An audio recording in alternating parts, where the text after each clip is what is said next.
Welcome to this episode of the Gunman. In this video, I'll be taking you through how to paint racing stripes onto your car. So I'm doing this on my own car. Those of you who have been watching, every Sunday I've been uploading a episode on the transformation of my own XF Falcon into a replica race car. So you'll probably remember that I've already done the bumper bar and I've done the blue on the bumper bar.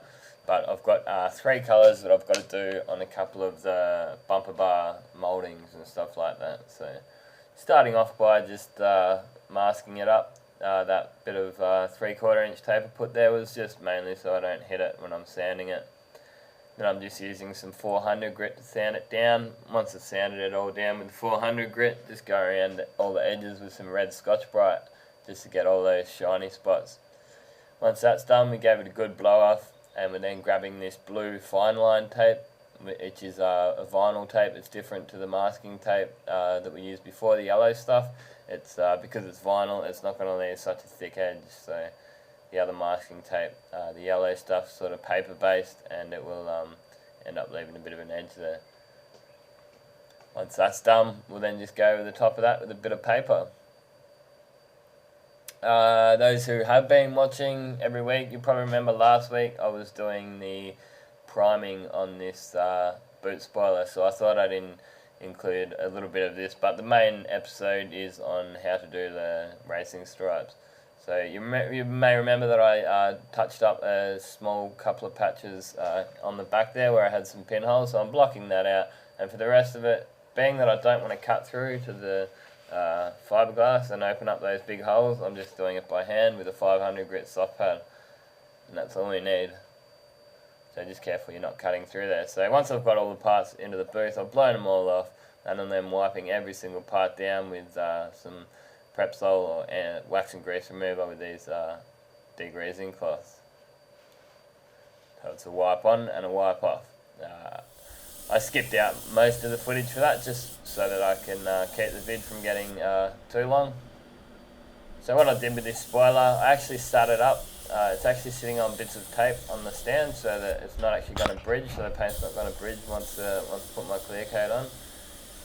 And I've sped this up to 1.5 times speed here, just to stop it from getting too long. So I'll include this the blue as well for this spoiler. So I'm just using the GTI Pro HVLP Air Cap on it from Basecoat. So these parts here have actually got to go 3 separate colours on these bumperettes here. The top part's blue, the middle part's red, and the bottom part's yellow. I'm actually just double checking the colour scheme here, making sure I had it right. Once I've got the blue on those, the spoiler and those mouldings, I'm going to start putting my red on the centre. So I'd already painted the top of that bumper bar blue, and now I'm just going to start doing that centre part. Turns out this red covers quite poorly. Looking back on it, I probably could have used the ground coat, I probably should have. Maybe some wet on wet primer or something would have done well, but I didn't. You learn that for next time. Because we used in this colour, it actually had a high pigment red, so I thought it would have actually covered a lot better than what it ended up covering. But not to worry, a couple more coats will sort it out. So I've got the booth cranked up really nice and warm. You can see straight away that's just drying straight off. Also not putting it on too heavy, it helps with the drying obviously. It's pretty important that you put a coat on and then you let that coat dry and then you put another one on, because if you just keep smashing the coats on, then it will actually never dry. It will start taking too long to dry. So I'm going to, once that's drying, I've come back to my blue and I'm going to put my second coat of blue on, which this blue covers extremely well, so it turns out that I didn't need any more. After the second coat, it was full covered.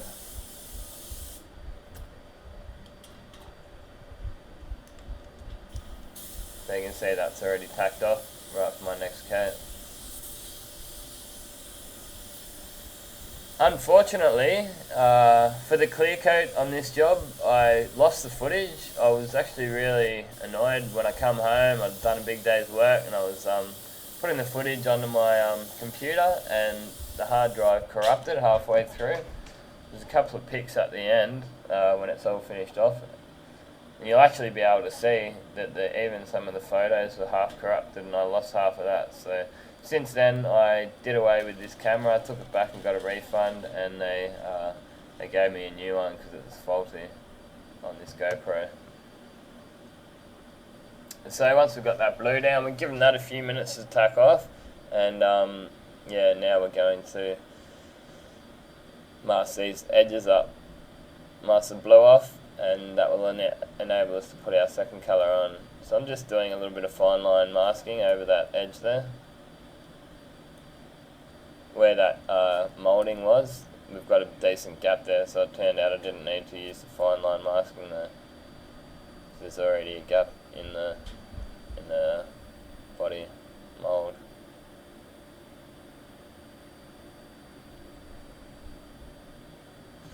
Once that's done, I'll then do the other one, same thing. I've actually recently just bought myself another car, and I'm going to do it up, similar type thing, different paint job. It's a Holden of the era, so it's a 87 Holden VL Commodore Turbo. I'm going to do that up to look like a Peter Brock car, mobile racing car. So that's a bit of a weapon. It's 5-speed manual turbo. It's looking forward to getting stuck into it actually. Needs a bit of work to it, but that's my trade. I'll be doing the same thing as this. I'll be taking footage of it and uploading. Hit that subscribe button if you're not already. So once that's all masked up, start putting this red on these mouldings now.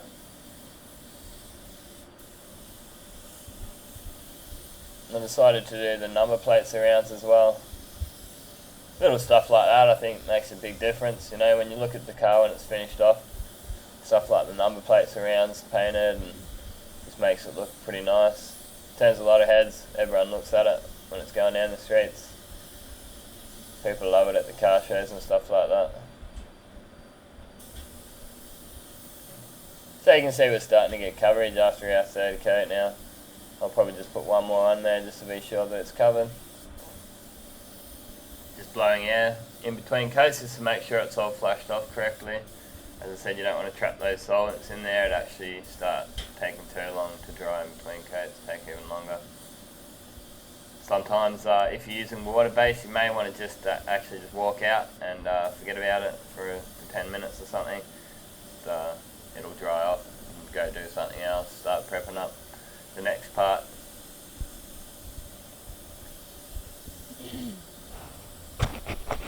So another thing also to think about is airflow of your booth. So you see I'm doing 3 colours in here. I've got the blue up the front there with the spoiler, and I don't want to get overspray from this red all over the blue, so I know that the air in this booth flows to where that bumper bar is. It actually flows, you might actually even be able to start seeing the overspray now that I say that. It's all going to go down there. You can slightly see a bit of a different colouring in the floor if you have a look there, and that's where the fan and all the air comes down there.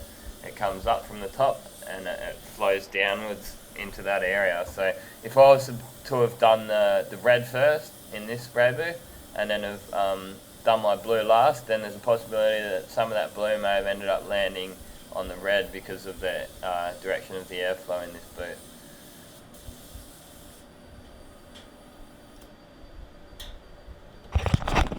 So I gave that a good 10 minutes. I walked out and just forgot about it, did some other stuff for a few minutes to make sure it's tacked right off, because there really was a good 4 coats on there that I put of this red because it really didn't cover very well. So important that you give it a good amount of time before you mask off it, or else your tape will end up sticking into it.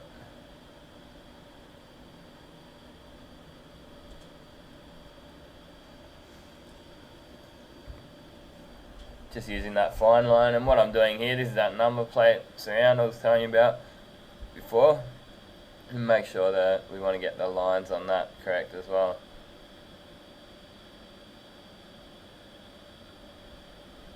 Just using fine line there too.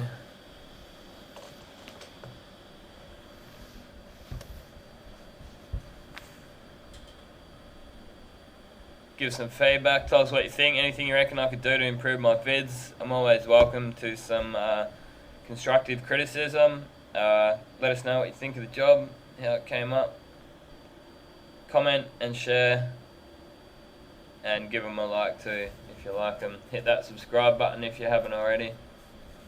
Keep up to date with my latest. I've started doing a bit of a schedule lately, so I've decided to start uploading videos every Tuesday, every Thursday and every Sunday.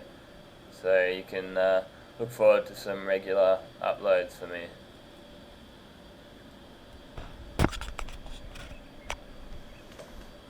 Just going around all those edges with the fine line. These edges came out quite nice. Pretty happy with them. And they're all cleared over the top of that.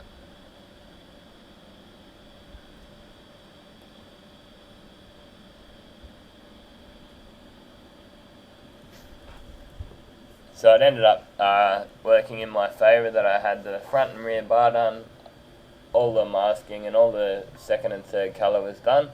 I then put the bars on and I did the racing stripes on the doors the following weekend. We had a bit of a line to sort of look at and see where it needed to go. And in the next few videos I'll be showing you how to do the racing stripes on the body of the car as well. Coming up, we've also got the bonnet scoop. That finally rocked up. It rocked up a little bit late, so I couldn't actually cut my hole in the bonnet initially. I then had to wait for the bonnet scoop to come in, and the week after I did that, so I got some footage of how to fit a bonnet scoop, how to fit this spoiler, how I painted the wheels. So there's still a few videos to come on this XF.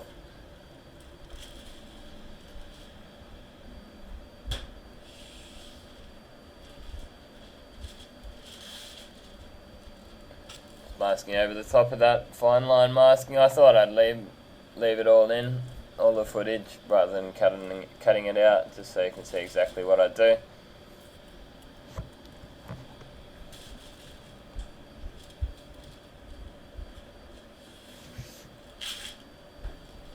Unfortunately, as I mentioned earlier, the clear coat is missing, but the main thing is that you get the colour on right. The clear coat's the same as clearing any job, to be honest. It's just makes it look better, but you want to get your base coat right when you're doing this kind of stuff.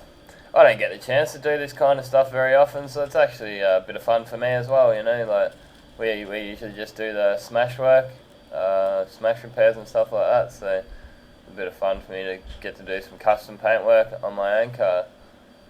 Don't get the opportunity to paint my own car very often either. I paint everyone else's. And some guys ask me, oh, how I want to make a video on how I do this kind of stuff at home. You know what? There's no difference in doing it at home. Or you just don't have the spray booth. That's about all there is. It's all the same. You need the same materials. You need a compressor. You need yeah. You just don't have the spray booth. So it's exactly the same.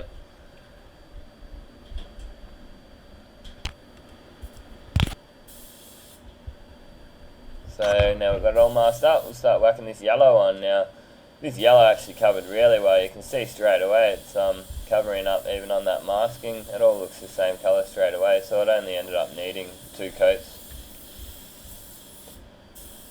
I've left it at a little bit faster speed, just to stop the vid from getting too long.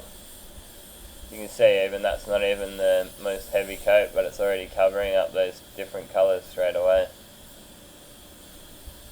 So the colour names for the red was Vixen, and it was VX is the paint code I used. It's a Ford colour, Ford Australia colour, and also this yellow was a Ford Australia colour as well. It was called Rapid Yellow, and the colour code was RR. And for the blue itself, we actually just eye matched it, and we mixed it up as a custom colour ourselves. We called it Peter Jackson Blue. I'm just checking over this part here that it didn't end up getting any overspray on it, but it turned out that I was pretty happy with it there.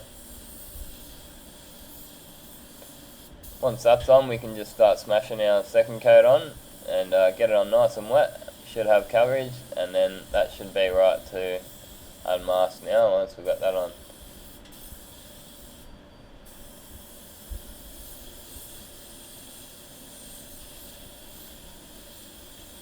Nice wet coat, get the coverage up.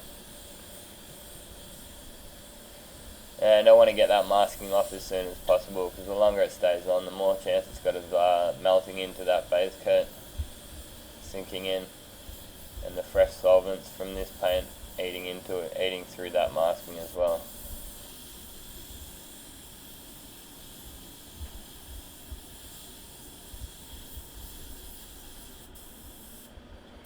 And after I've given it a couple of minutes to flush off, not too long, if it's a little bit wet, it's not going to matter on the yellow.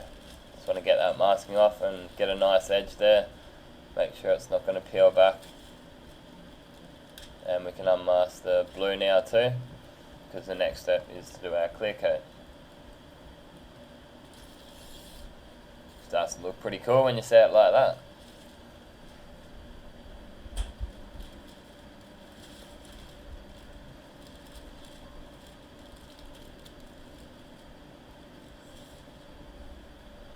Just pull it away from the edge when you're unmasking. You don't want to pull it towards the edge that you've just been painting, or else it can actually peel up sometimes.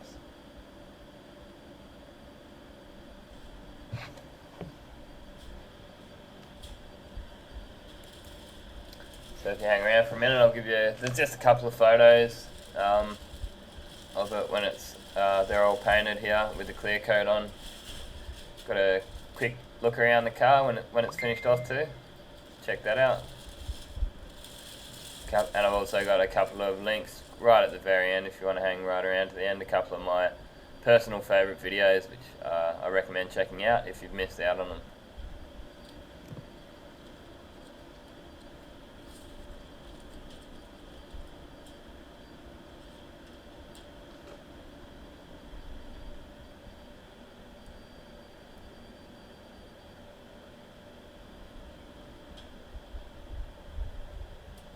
Here's a couple of photos once it's all cleared up.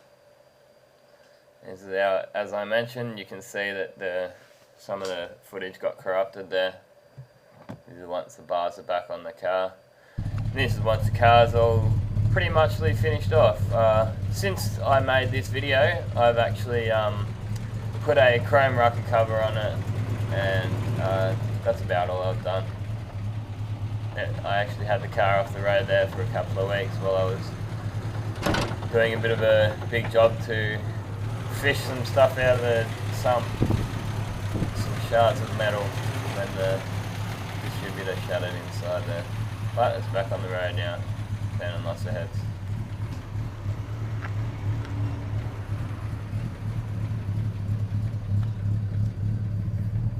Got quite a nice interior on it too. I did all that a couple of years ago myself with a mate. He gutted the interior, pulled it all out and put this thermal gear interior into it. We've done all the suspension, done the diff, and it's had a new clutch in it. It drives really nice. It's pretty quick. For a 6-cylinder, it's nice and quick. Got a bit of a lumpy cam in there, as you can probably hear.